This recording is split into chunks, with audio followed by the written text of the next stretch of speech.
आज इस वीडियो में मैं क्रिया के अभ्यास को लेकर आई हूँ। आइए देखते हैं इसके अभ्यास। देखते हैं इसका पहला प्रश्न। पहला है, क्रिया किसे कहते हैं, उसको उदाहरण स्पष्ट कीजिए। तो इसका उत्तर देखिए, यहीं पे दिया हुआ है आपका अभ्यास का सार में।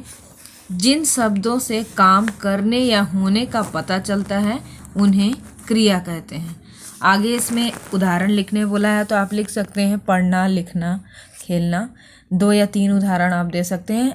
पहले परिभाषा लिखने के बाद नीचे उदाहरण लिखेंगे और डैश डाल के कम से कम खेलना, कूदना 2 आप उदाहरण दे देंगे।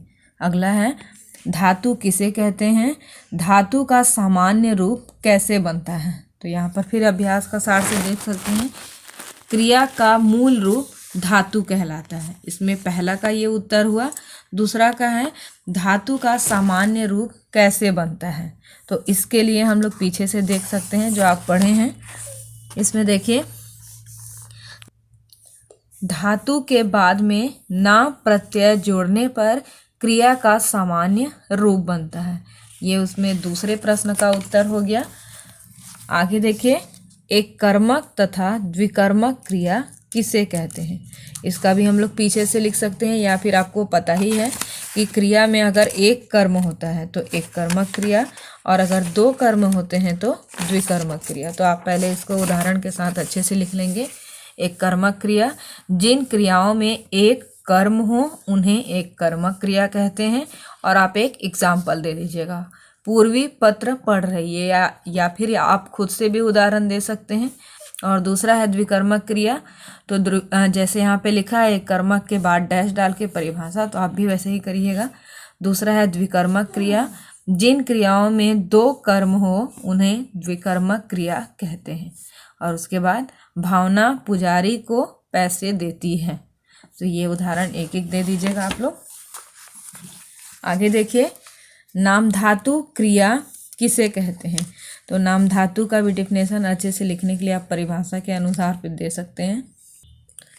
आप यहाँ से देख के लिख सकते हैं कि संज्ञा, सर्वनाम, विशेषण आदि शब्दों से बने क्रियापद को नाम धातु क्रिया कहते हैं। तो उदाहरण आपको नहीं पूछा है, तो केवल आपको परिभाषा दे देना है।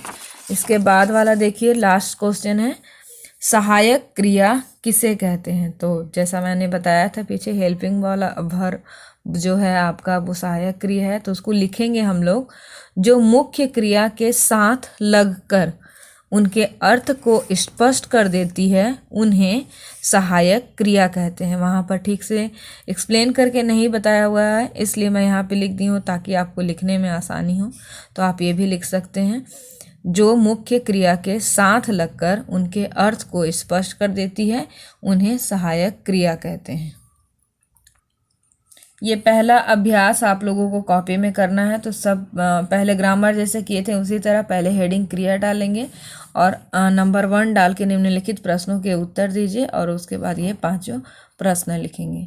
दूसरा देख लेते हैं, निम्नलिखित वाक्यों में क्रिया पहचान कर सकर्मक या अकर्मक के नीचे शुद्ध का चिन्ह लगाइए।